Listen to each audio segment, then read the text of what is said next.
Cockroach পার্টির কি হলো? জিনিসটা কি থেমে গেল? শেষ? সব সম্ভাবনা নষ্ট হয়ে গেল? এই নিয়ে কথা বলবো আজকে। ঘটনা হলো, সব আন্দোলনেই হয়, বিশেষ করে তরুণদের আন্দোলন আর বেশি করে হয় বোধহয়। সাফল্য দেখলেই তখন মুখ ঢিলা হয়ে যায়।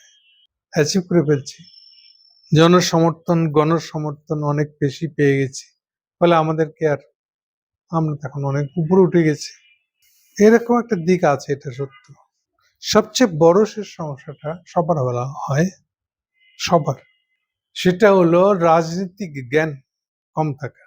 রাজনৈতিক জ্ঞান বলতে রাজনীতি এবং ক্ষমতা এসব ধারণা, ক্ষমতা কি জিনিস এ সম্পর্কে অন্তত তত্ত্বগত কথাগুলা কি, প্রতিষ্ঠিত তত্ত্বগত কথা।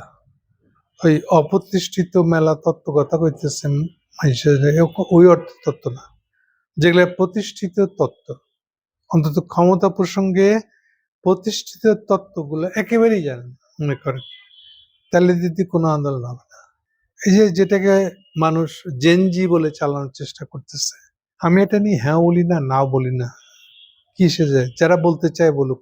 কিন্তু আমি এটা বলতে চাই না এই জন্য যে এই অস্পষ্টতাগুলো আরো বেশি করে থেকে যাবে। মানে কি ল্যাক করে জেনজিকে আদৌ পলিটিক্যাল জিনিস? আমি এই প্রশ্নটা করব।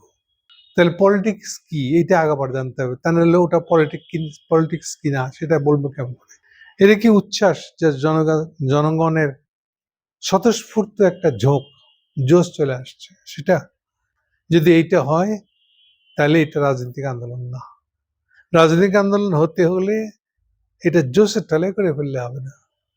একটা বলেছি, ক্ষমতা জানতে হবে, ক্ষমতার সংজ্ঞা জানতে হবে, ক্ষমতা বিষয়ক তত্ত্বকথা জানতে হবে, প্রতিষ্ঠিত তত্ত্বকথাগুলো প্লাস রাজনীতি জিনিসটা কি, আপনার টার্গেটটা কি। আলটিমেটলি সব রাষ্ট্র, সব আন্দোলনই যে জায়গায় গিয়ে ঠেকবে, যেই প্রশ্নের উত্তর দেওয়া ছাড়া আগাতে পারবে না, সেটা রাষ্ট্র কি, রাষ্ট্র সম্পর্কে সে কি অ্যাচিভ করতে চায় এ সম্পর্কে অন্তত বেসিক ধারণা থাকতে হবে। রাষ্ট্র বলতে এই জায়গাটা অনেকটা সংবিধান প্রসঙ্গ বলছি আসলে আমি। তার চেয়ে বড় কথা, তত্ত্বগতভাবে বলে ব্যক্তির উত্থান কি জিনিস, এটাকে কে পাশ কাটায় আমরা, মানে এই ব্যাপারটা কি এরকম রাজনৈতিক তত্ত্ব। ও আচ্ছা, এটা আদর্শ নির্ভর করে, আপনি এই আদর্শটা নিবেন না এই আদর্শটা নিবেন, কোনটা ভালো। বাজারে জিনিস কিনতে গিয়ে যেরকম, আচ্ছা আপনার নামটা কি ভালো, আমরা যে জিজ্ঞেস করি আচ্ছা কোনটা ভালো হবে, রাজনীতি জিনিস ওরকম না যে অনেকগুলো আদর্শ আছে, ওটার ভিত্তিতে কোনটা ভালো, যার যেটা ভালো লাগে নিয়ে আসবে না, এরকম না। রাজনীতিতে কিছু জিনিস আছে, রাজনীতিতে কিছু জিনিস আছে যেটা ইরেসপেক্টিভ আদর্শ, যেটা না হলে ওইটা রাজনীতি না, অন্তত এই কালে তো অসম্ভব। সেই জিনিসটার নাম হলো ব্যক্তিবোধ। ব্যক্তিবোধ মানে আরেকটু অন্য ভাষায় বলি, আপনি যে রাষ্ট্রটা বানাবেন ওটা কেমন রাষ্ট্র, মানে এটা কি রিপাবলিক রাষ্ট্র, তাহলে রিপাবলিকের ধারণা বুঝতেই হবে। তাহলে আর একটা সোজা ভাগ হবে, হয় রিপাবলিকের পক্ষে থাকবেন আপনি, আর নাহলে রিপাবলিকের পিছনে। দুনিয়াতে রিপাবলিক প্রতিষ্ঠা হওয়ার আগে, মানে তার পিছনের জায়গায় চলে যেতে হবে আপনাকে। তো ধরেন যেটা হয়ে যাবে প্রায় 1600-1700 সালের পিছনের দিকে যেতে হবে আপনাকে। তো এটা আপনার ব্যাপার, আপনি যদি মনে করেন না সেটা দিয়েও আমি এখন টিকবো। 1700 সালের আগেকার ঘটনা রাজনৈতিক চিন্তা ভাবনা দিয়ে, আসলে 17 সালের পুরো পিছনের জিনিসগুলোকে রাজনীতি কি বলা হয় না, আমার আরো খুব কথা বলেছি আমি। তার মানে যখন থেকে এগুলোকে রাজনৈতিক বলা হচ্ছে, তারপর থেকে ধারণাগুলো নিয়ে আসতে হবে।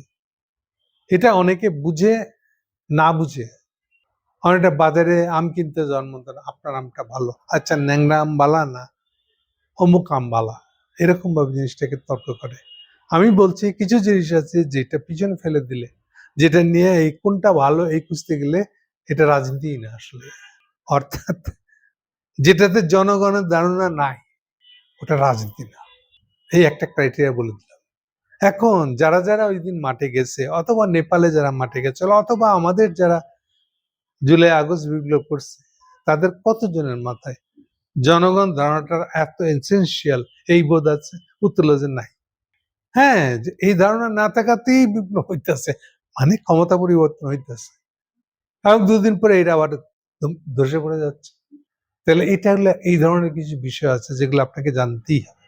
অর্থনীতি প্রসঙ্গে কি করতেই হবে আপনার মিনিমাম, না ওই তর্ক করবেন না কমিউনিজম বালা না কমিউনিজমের দিকে যাবেন না অ্যান্টি কমিউনিজমের দিকে যাবেন, না এইটা ভুয়া তর্ক।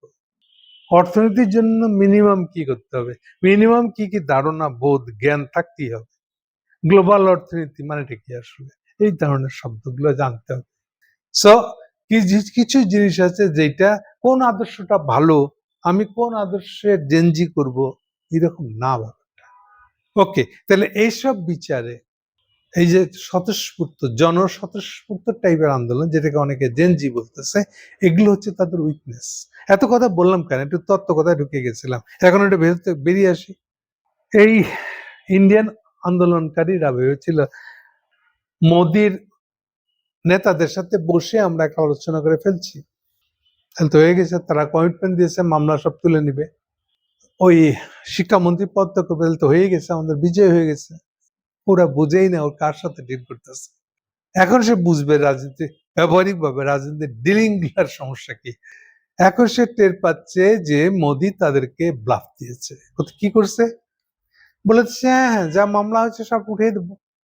কিন্তু মোদির সাথে এখনকার চিফ জাস্টিসের সম্পর্কটা যে কত ঘনিষ্ঠ এখন প্রমাণ হয়েছে, এখন হাতে নাতে। কিন্তু তাও কি দেখতে পেয়েছে সবাই? উত্তর না, দেখতে পাই। কি হয়েছে, মোদির মতন সরকারি উকিল দিয়া বলছে আমরা এটার মামলাগুলো প্রত্যাহার করতে চাই, আর আগেই আদালতের সাথে বলে রাখছে যে আপনারা কিন্তু এগ্রি হবেন না। ফলে চিফ জাস্টিস এটাকে আটকে দিচ্ছে, না এটা করা যাবে না, মামলা প্রত্যাহার করা যাবে না। এখন কি হয়েছে, মাঝখানে লিম্বু মানে ঝুলে থাকার একটা অবস্থা চলে গেছে। এখন মোদি ককরোচ পার্টি মোদিকে পরস্পরকে খোঁচাখুচি করতেছে, এটা গুলো একটা দিক। আর একটা দিক না, এতক্ষণ যে কথা বললাম এর মানে আমি এটা বলতে চাচ্ছি না, এটা বললে এটা বুঝলে ভুল হবে যে এর কোনো সম্ভাবনা নাই, এটা আবার জাগবে না, না এরকম কথা বলছি না। আমি বলছি এতক্ষণ পর্যন্ত যা হয়েছে তার মধ্যে উইক পার্ট গুলো কি কি ছিল, যে যে জিনিসগুলো এখন সমস্যা তৈরি করেছে, এতটুকুই বলছি। আমি এটা দিয়ে বলতে চাচ্ছি না যে এটা নিজ উদ্যোগে নিজের জোশে উঠে দাঁড়াতে পারবে, এটা কিন্তু আমি বলছি না। আমি গেলে আরো অন্যান্য দিকে কি সমস্যা তৈরি হয়েছে বা নতুন সম্ভাবনা কি তৈরি করেছে, এই দিক থেকে আরো দুটো কথা বলবো। দুটা রাজ্যে ককরোচ পার্টির মুভমেন্টটা খুবই বড় প্রভাব রাখছে। এর একটা হলো ওয়েস্ট বেঙ্গল, আরটা হলো বিহার।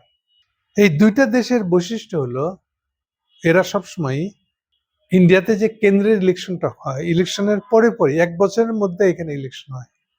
মোদি চেষ্টা করেছিল যে যখন কেন্দ্রের নির্বাচন হয় তখনই সব রাজ্যের ইলেকশন একসাথে হবে, তাইলে আর একবারই জোশ তোলা যাবে কেন্দ্রীয় ইলেকশন ধরে, তাহলে ওই জোশে আমার রাজ্য ইলেকশন গুলো পার হয়ে যাব।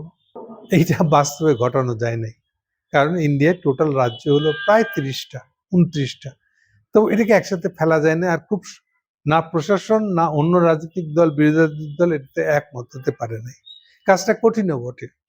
তো আলটিমেটলি দেখা যায় যে বিহার আর পশ্চিমবঙ্গের নির্বাচনটা হয় ইউজুয়ালি এক বছরের মধ্যে কেন্দ্রীয় নির্বাচন, ফলে সেখানে এই ইলেকশনটা হয়ে গেছে এবং সেই ইলেকশনে মোদি যে ফর্মুলাতে জিতেছে তা হলো যে ওই যে নতুন করে যেটাকে বলে আইটি, কাগজ কলমে না মেশিনে করছে, ভোটারকে নতুন করে চেক করা, আরো আরো আরো আরো এটাকে সঠিক করা, এই সঠিক করার নাম করে আবার ভোটার লিস্ট বানাতে গিয়া এইবার মুসলমানদের বাদ দিতে হবে। এই কায়দায় বিহারও করছে, ওয়েস্ট বেঙ্গলও করেছে। ফলে এই দুইটা রাজ্যে তারা মনে করেছে এই মুভমেন্ট থেকে ককরোচ আন্দোলনের সময় তারা মনে করেছে এটা একটা ভালো সময় তাদের জন্য এর সম্পর্কে মাঠে নেমে পড়া। মোদির ককরোচ পার্টির আন্দোলনের সময় এটার সঙ্গে আমাদেরও মাঠে নেমে পড়া। তারা একটা ভুল করছে যে মাঠে নামছে একটু দেরিতে, ফলে ককরোচ পার্টির আন্দোলনটা প্রায় শেষ হওয়ার সময় তারা মাঠে নামছে, নেমে আরো কিছুদিন তারা তাদের ওই দু রাজ্যে তাদের রাজত্ব কায়েম করে আন্দোলন করেছে। কথা ঠিক আছে। এতে হয়েছে কি এখন, এতে এখন যেটা হয়েছে সবচেয়ে ফিজিক্যাল মানামানির দিক থেকে আগায় আছে আবার বিহার, ওয়েস্ট বেঙ্গলে এতটা না হয়েছে, কিন্তু অতটা না। আবার মুসলমান পিটানো, মুসলমানদের উপর আক্রমণ, সেইটা ওয়েস্ট বেঙ্গলে যতটা, বিহারে আবার ততটা না। কিন্তু বিহারে আবার সব রাজনৈতিক দলগুলাই এর বিরুদ্ধে, মানে সবাই একবার করে সবাইকে কাছে ডাকছে মোদি এই পর্যন্ত, আর সবার সাথে এক ঠগাইছে, ভাগাই দিচ্ছে। এই জন্য সবাই খেপা এখন মোদির দলটা যারা। আর ওয়েস্ট বেঙ্গলটা তো বুঝছেন, ইসলাম ওখানে প্রধান, মুসলমান ওখানে প্রধান ইস্যু। ওকে, তাহলে এখন দেখেন যদি আপনি আমাদের শুভেন্দুর বলচাল কেমন হয়েছে। শুভেন্দু বলতে চাচ্ছে, আচ্ছা এবার আমরা দেখাই দেব।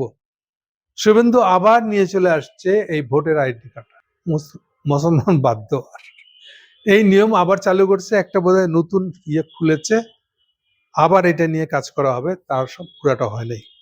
অর্থাৎ আবার কিছু মুসলমানকে ভোটার লিস্ট থেকে বাদ দিয়ে দিবে, মানে আবার একটা হেঙ্গামা বানাবে এইদিকে। আর সেই সাথে সরাসরি বলছে না যে তারা বাংলাদেশে পুশিং করবে, পুশিং শব্দটা ইউজ করছে না, কথায় উল্টা করে বলতেছে বাংলাদেশ থেকে যদি কোনো হিন্দু যায় ইন্ডিয়ায় তাহলে সে শরণার্থীর মর্যাদা পাবে। বুঝছেন কথা? এটা অনেকটা ইয়ের মতন, আপনার আসামের মতন আর একটা ভোটার আইডি করেছিল না তারা, সেরকম। হ্যাঁ, কিন্তু মুসলমান হলে এর দায়িত্ব আমরা নেব না। ওয়েস্ট বেঙ্গলে যেটা করতেছে, শুভেন্দু হুমকি দিচ্ছে যে এরপরে সে একটা মারামারি করবে এবং ওদেরকে একটা ভালো মাইট দিবে। এগুলো একটা দিক। আর একটা দিক করেছে তারা, ইন্ডিয়াতে কিছু হলেই জঙ্গির কথা তুলে নিয়ে আসবে। তারা আবার নিয়ে আসছে এটা ওয়েস্ট বেঙ্গলে, জয়সি মোহাম্মদ, পাকিস্তান থেকে অনুপ্রবেশকারী জঙ্গি আমদানি। এটা ওই 96 সাল থেকে, মানে বাজপেয়ীর আমল থেকে এটা তাদের খুব ভালো একটা ইয়ে বানায় রাখা বুলগিয়ারি, সেইটা আবার চালু করছে তারা, যে আবার জঙ্গি আসতেছে। সো জঙ্গির নাম করে এবার তারা মুসলমান ভোটারদের বাদ দেবে, বা মুসলমান পিটাবে, বা মুসলমান বাড়ি চালাবে, ওই একই হিন্দুত্ববাদ বলতে যা বুঝায় ওই লাইনে মোদি আবার ফিরে যাচ্ছে। তাহলে এ গেল কি কি জিনিস আগামীতে আসতেছে, এটা হচ্ছে তার চিহ্ন। এর চিহ্নটা থেকে যদি এই ককরোচ পার্টি কি বুঝতে পারবে তাদের এখন মাঠে নামাটা, আবার হুমকি দিচ্ছে আবার নামবো আমরা, এই নামাটা কি সহজ হবে? উত্তর হলো, যদি বুদ্ধিমান না হয়, পলিটিক্সের বিবেচনা জ্ঞান বুদ্ধি যদি না খরচ করে, না তাদের মধ্যে ঢুকে, তাহলে তারা পারবে না। যেমন এখন প্রথমত তারা যেটা পারবে না, তাহলে চাইলেই মাঠে নেমে খালি ডেট ডিক্লেয়ার করবেন আর দেখবেন যে যন্তর মন্ত্রের লোকজন জড়ো হয়ে গেছে। এইভাবে হবে না। এর আগেই দেখবেন যে ডেট ডিক্লেয়ারও করার আগেই আপনার বাড়ি থেকে উঠে নিয়ে আসছে, মামলা দিচ্ছে। একটা তো হলো মামলা দিয়ে আটকাবে, দুই হলো আপনাদের বাড়ি থেকে উঠে আনবে, আপনারা ডেট ডিক্লেয়ারের সময় পাবেন। এই টাইপের আক্রমণ হবে এটা। যতটা সহজে আপনি এইবারটা আন্দোলন ডাকতে পারছিলেন, এখন বেরোচ্ছে সেসব কথা। সরকারের গোয়েন্দা বিভাগ খবর পেয়েছিল যে 5,000 হতে পারে ওর সমাবেশটা, কিন্তু এটা যখন লাখ ছাড়ায় যায় তখন তারা গোনা বন্ধ করে দিয়ে মাঠে নেমে পড়ে। এটাকে ঠেকানো যাবে কি করে? তাহলে মূল সমস্যা হয়েছিল তাদের এস্টিমেশনের গন্ডগোল, কিন্তু এবার কিন্তু তা হবে না। তাহলে এখন মোদি প্রকাশ্যে এটাকে আরেকটা রাজনৈতিক দল মনে করে যেরকম ভাবে তার মধ্যে পিটাইন না সরকারের নিপীড়ন করা, এ সবগুলো করতে পারবে। এটাকে ওভারকাম করার একটা পথ হতে পারে বিপুল জন সমর্থনের ঢল যদি রাস্তায় নামাতে পারে, এটা একটা। আর একটা হচ্ছে, আপনি না চাইলেও মারের বদলে মার, স্ট্রিট ফাইট শুরু হয়ে যাবে, রাস্তায় মারামারি শুরু হবে। এগুলোর জন্য কি ককরোচ পার্টি রেডি? আবেগ দিয়ে হবে না কিন্তু। আপনারা আগের বার এটা করছেন সেটা করছেন কয়ে এখন নানান আমলের ঘি খায়া এখন তাল দিবেন আমরা আবার পারবো, এটা কিন্তু হবে না। সেই অর্থে আপনাদের বড় ভুলটা হয়েছে দ্রুত এই মুভমেন্টটাকে কম্প্রোমাইজ করে নাও। এই যে বিশ্বাস করছেন মোদিকে, সবকিছুকে ইজিকে মনে হয়েছে, সব আসান, খুব আসানি কাজ এগুলা। এই যে রাজনৈতিক জ্ঞান বুদ্ধি না থাকলে যে প্রবলেমগুলো হয়। এনিওয়ে, আমি কোনোটাই বলছি না পারবে না, এটা বলছি না, কিন্তু পারতে গেলে কি কি বাধা অতিক্রম করতে হবে, বড় বড় বাধা, সেগুলোরই একটা তালিকা দিলাম মাত্র। সো বাকিটা আমরা দেখবো ফিল্ডে কি হয়, কিভাবে জিনিসটা আগায়, আদৌ আগাতে পারে কিনা, কতটা আগায়। Thank you.